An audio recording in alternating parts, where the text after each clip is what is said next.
In the last couple of videos, we looked at a couple techniques that we could use to quickly and easily enhance eyebrows. Every image is different, and quite frankly, those techniques won't work in every single image. And in those cases, you need to have some backup. You need other ways that you can go about enhancing eyebrows. The other way really is a bit more laborious. It requires you creating a brush and literally painting strands of hair into the eyebrow area. I'm going to go ahead and show you how you can achieve this. Ultimately, you're going to get the best results if you do have a pressure-sensitive tablet. So to start this off, what I want to do is create a new layer. I'm going to create a new layer by clicking the New Layer button, and then I'm going to select the Pen tool. P is the keyboard shortcut. Now, honestly, this image has already been retouched. It looks really good, but we just want to add a little bit more body to the eyebrows. So we're going to come over and create a path that's going to represent a strand of hair. So go ahead and click down here towards the bottom, and then click up here towards the top, and drag a little bit to create an arc. The next thing that you have to do is select the Brush tool. B is the keyboard shortcut. With the Brush tool, you want to come over and choose a brush. It doesn't really matter which one. Sometimes some of these more artistic ones work well. You want a small brush size. I would start off somewhere in the 5-pixel area. And then you can press return to collapse that. You want to sample a color from either her eyebrow, maybe her hair, in some cases even her eye. And you can do that by pressing the I key on the keyboard to activate the eyedropper tool. Then just come over here and click somewhere to get a darker color value. So you don't want it to be too dark. You want it to be a reasonable color that would match what's going on here in our eyebrow. Then you can press the B key on your keyboard. And what I want you to do is just make a brush stroke. Again, I'm using the tablet, so you may see some pressure sensitivity here, but if I just go ahead and make a basic stroke, you can see what it looks like. Now, it's a little too thick, so I'll go ahead and undo that, Command-Z or Control-Z on Windows. And then I'm going to reduce the size a little bit by using the left bracket key on the keyboard. So I'm down to 2 pixels now.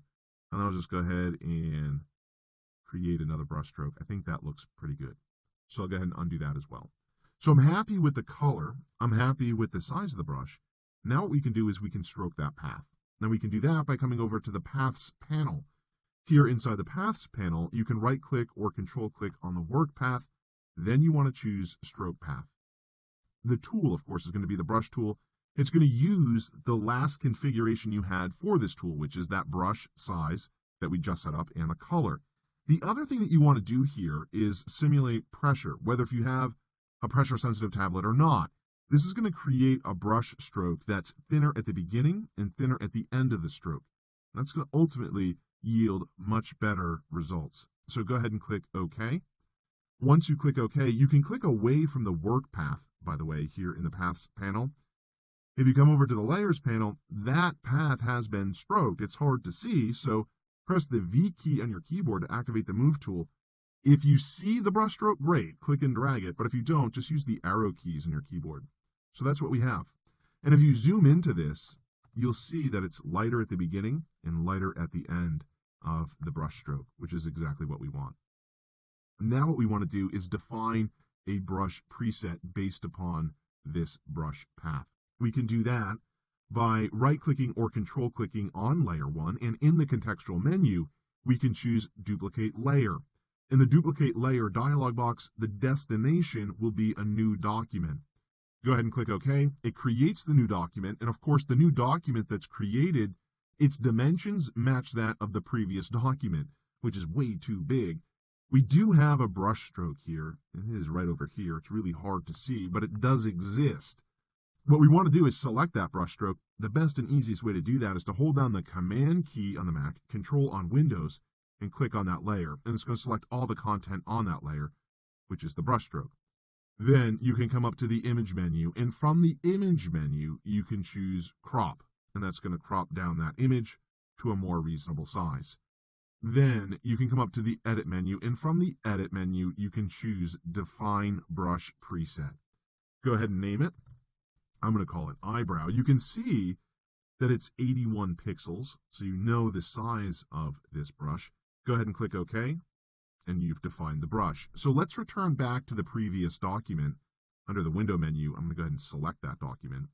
We don't want anything on this layer right now, so I'll go ahead and select everything, Command A or Control A on Windows. Then you can press the delete or backspace key to remove that piece of artwork and then deselect the selection, which is Command D or Control D on Windows. So now that that layer is clear, we can experiment with this brush. So press the B key on your keyboard to activate the brush tool. It should come in with that brush already selected, but if not, you can right click or control click and you can select that brush here from the brushes panel. Now what I'm going to do is I'm going to come over with the tablet, the pressure sensitive tablet, and I'm just going to make a couple brush strokes here so we can see what it looks like. So go ahead and tap or click and we can see what it looks like. So that's what we have. So that's pretty good, honestly. Now I'm getting some behavior here, and my guess is that I have some options set up within the brushes panel that I'll want to reconfigure. So let's take a look at that. If you come over to the brushes panel, and if you don't see it for some reason over here on the right-hand side, you can come up to the window menu, and from the window menu, you can choose brush. The keyboard shortcut is F5. So right now we have shape dynamics turned on. We kind of want that, to be honest with you. We have a size jitter of 85%. You can dial this back or add to it. It's really up to you. You get a preview down here towards the bottom. Sometimes that's not the best representation of what the actual brush stroke will look like, but it gives you an idea as to what's going on. I also have angle jitter set to 1% right now, and it's being controlled by direction.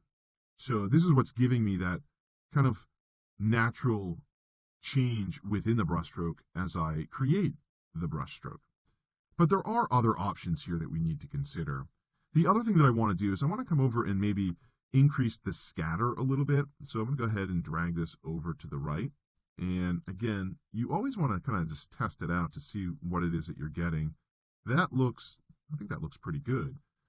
Now what we want to do is maybe come back to the brush tip shape, and you probably want to control the spacing. Maybe I want to space it out a little bit more. So again, I'll just come back here and see what that looks like. It's pretty good, right? Not bad.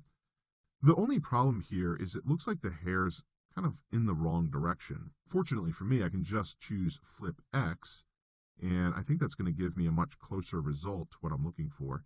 If not, you can always come over here and make adjustments to the angle as well. So you have a lot of control here in terms of what it's going to look like. Maybe I don't want to flip it on the X axis. I think that's probably looking a little bit better. We'll go ahead and set this back here a little bit. Maybe flip it back and just try this out a little bit more. All right, so I think we're getting pretty close here, but you get the idea. You have to spend some time working with these different adjustments. There's something else that you can do is you can come over here and select transfer, and in the transfer section, you can set your flow jitter to pen pressure. And what that will do is it'll give you the ability to create a lighter eyebrow strand of hair if you're applying less pressure to the tablet. And then you can kind of like build up that effect a little bit. So I think we're in pretty good shape here, to be honest with you. Let's go ahead and collapse the brush panel. I'm going to select all on this layer and delete it by pressing the delete or backspace key. And then, of course, you want to deselect. I'm zoomed in right now, so you can't see that the entire image is selected, or the entire layer, I should say. So I do want to deselect that. It's Command D or Control D on Windows. Then you want to come in and start painting. So I'm just going to come over here, and you want to be pretty careful about it. But if you make a mistake, it's pretty easy to correct as well. So you don't want to be super careful about it. But I'm just going to go ahead and just paint in the eye. That's all I'm doing right now. You see, down here towards the bottom, it's getting a little crazy. But that can be okay, and I'll show you how to quickly and easily correct that. All right. And you want to make sure you do the same thing over here on the right-hand side. You just want to build up the eyebrow. And again, I'm getting some rogue brush strokes here. So it actually worked out really well on this end here, the way it's kind of coming down, but then it kind of loses it. And don't be afraid to undo and to change direction as you're working with the brush. In this case, I'm kind of coming over here. I'm getting the wrong angle, so I almost want to just flip this around a little bit in this case, and then come back here and add to it. So it is important to always come over here and play with the direction of the brush. But you just want to come in here and make some brush strokes. And like I said, I'm making kind of a mess here, but it's really easy to fix. So don't be super sensitive about it. All right, so there's some adjustments that I've made. Now what you want to do is come over and select the eraser tool. And with the eraser tool, you want the mode to be set to brush, and you probably want a softer edged brush.